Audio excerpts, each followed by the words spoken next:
SOC 101, top 5 points. Before we dive straight in, be sure to tap the bell icon below to stay up to date with all our latest videos and more from Nozomi Networks. Let's get started with point number 1.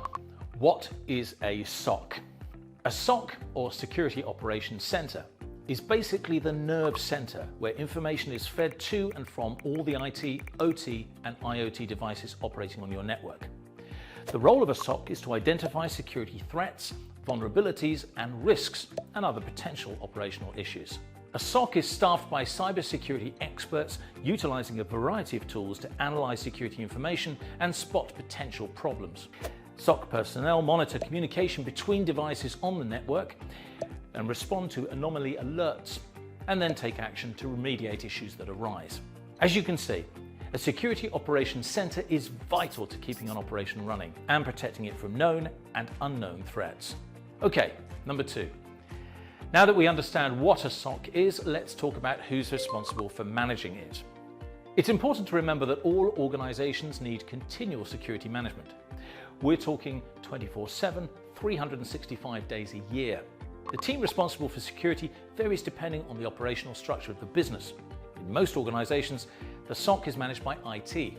In some organizations, the OT team may have their own SOC. It's also common for SOC management to be outsourced to specialists rather than handled in-house. Now, there are several ways that outsourcing can be done too.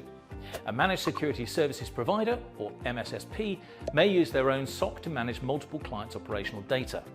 You can also hire a company to manage your individual SOC remotely, or use a hybrid method that involves a combination of your own team supplemented by a remote team during hours when your staff aren't online.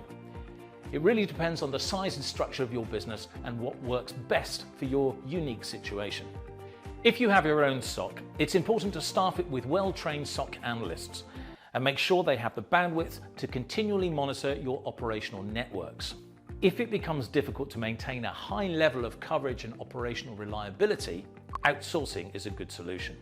All right, now we know what a SOC is and who's responsible for managing it. Let's look at how a SOC fits into your overall security program with point 3.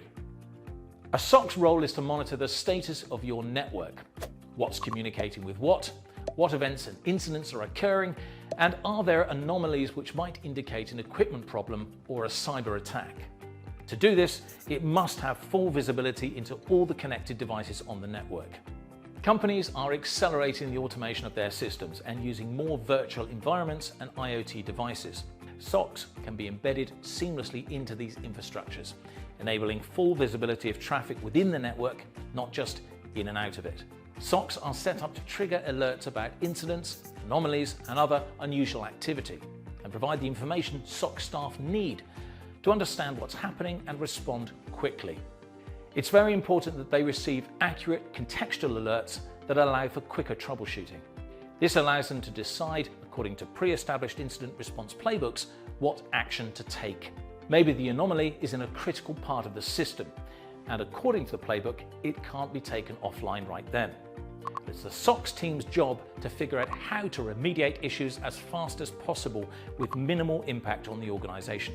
Basically, the SOC's role is to monitor your operational networks, alert you to issues, and provide the information needed to take action and minimize their impact. But SOCs provide even more value to an organization. Rather than just waiting for anomalies to arise, it can be used proactively as well. And that brings us to point number 4. Eliminate the noise. Industrial and critical infrastructure organizations use hundreds or even thousands of devices.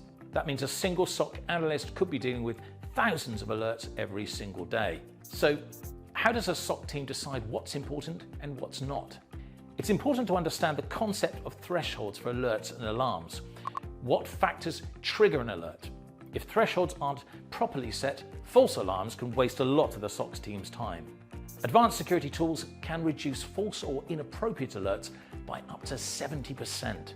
Allowing your team to focus on the incidents that really matter. Technology like SOAR and automated responses via XDR allow alerts to be sent instantly and automatically. Again, this is why clear thresholds need to be agreed to enable efficiency of an automatic alert system. Okay, as you can probably tell, setting up a SOC and using it to monitor network activity and respond to incidents is a complex undertaking. We delve deeper into utilizing a SOC's full potential in another video, but let's finish off here with one final point on our introduction to SOCs. The default response for most IT security events is to use extreme prejudice to block them immediately. However, that's not always the best response in an OT environment, as there are many different types of alerts and severity levels.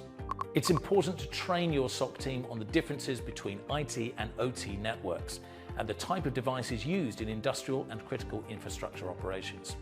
Blocking a device used on an OT network can have a severe and unexpected impact, such as shutting down operations. Your SOC team needs to be aware of the types of OT and IoT devices in use, know how to evaluate alerts, and take appropriate action.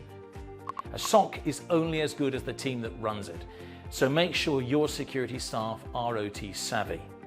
So, there you have it, your quick-fire introduction to security operations centers. Be sure to check out the other SOC videos on this channel for more information. And if you haven't already, check out our podcasts and other videos on OT and IoT security. And of course, don't forget to subscribe to get them all automatically. Until next time.